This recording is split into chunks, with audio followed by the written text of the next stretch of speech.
bit that I want to talk about here before ending this video, the colligative properties. So colligative properties means depending on the collection. And the two best examples of these are boiling point elevation and freezing point depression. Okay, and so here's a really good example of that. Check this out. So we remember chemical potential versus temperature. Where these cross, we get the phase transitions. Okay. Well, as it turns out, when you make a solution, and specifically when we make a solution in which one of the components is non-volatile, so P-vape solution equals PA times Chi-A, so we're dealing with an ideal solution here just to make life a little bit easier, PB times Chi-B. So suppose that B is non-volatile. So that means B could be an electrolyte, it could be a salt, it could be a sugar, okay? But what ends up happening here, because of this, if B is non-volatile, then P-vape solution will always be less than the pure vapor pressure. So that means there's a vapor pressure lowering, okay? And so what that also means is the delta H of vaporization of the solution is actually going to be greater than the delta H of vaporization of the pure liquid, okay? And so the result of that is the boiling point has to increase. If the delta H of vaporization of the solution is greater than the pure liquid, the boiling point has to increase. And so what we could also conclude, and really this is what's driving this, the chemical potential of the solution will be less than the chemical potential of the pure liquid. And you can see that on this diagram here, right? So here is the chemical potential of the pure liquid, and the chemical potential of the solution is reduced, especially when you're adding an electrolyte to water, for example. And now where you look at these things where they cross, you notice it crosses at a higher boiling point, so it's always boiling point elevation. And now you can see that it crosses at a lower freezing point, so that's always freezing point depression, always, for these types of ideal solutions, okay?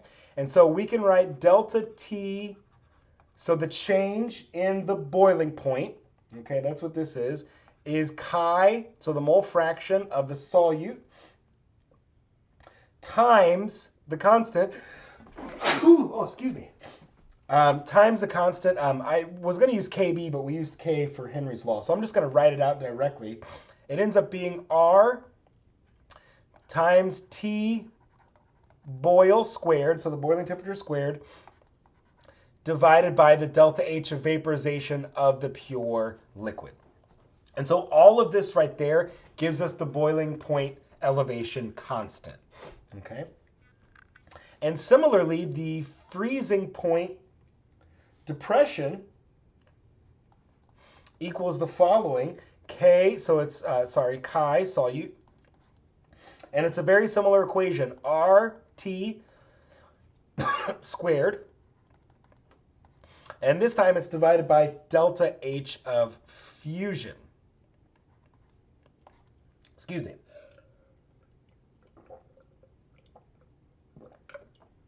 Okay, so each of these in the parentheses give us the boiling point elevation constant and the freezing point depression constant, okay?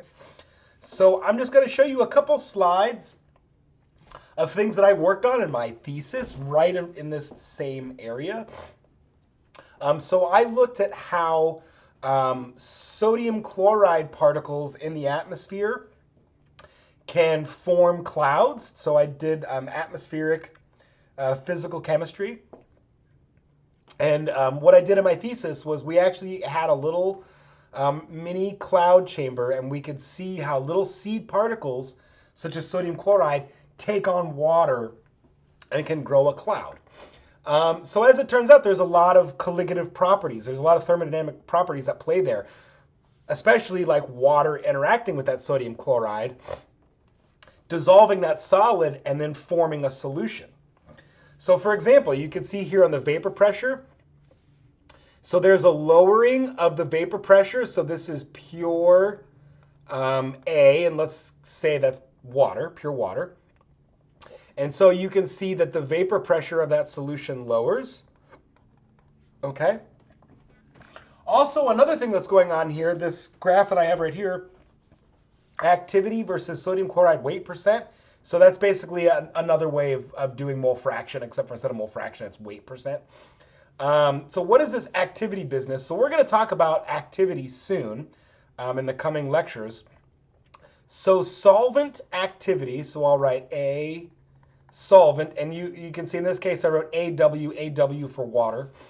So solvent activity is the vapor pressure of the pure material divided by the vapor pressure of the solution. Okay, so you notice here when I have 0 weight percent of NaCl, the activity is 1.0, right? Nothing has changed. Okay, but now as you start adding sodium chloride, it lowers the vapor pressure, and because it's lowering the vapor pressure, it's going to lower this activity. Okay, so why is this significant? Well, this line that I have right here is roughly the salinity of the ocean, which is more or less a saturated NaCl solution, about 5 molar, okay? Or like 27 some odd weight percent, all right? And so what you notice here is if you use Raoult's law for the solution, you're gonna be way off, right?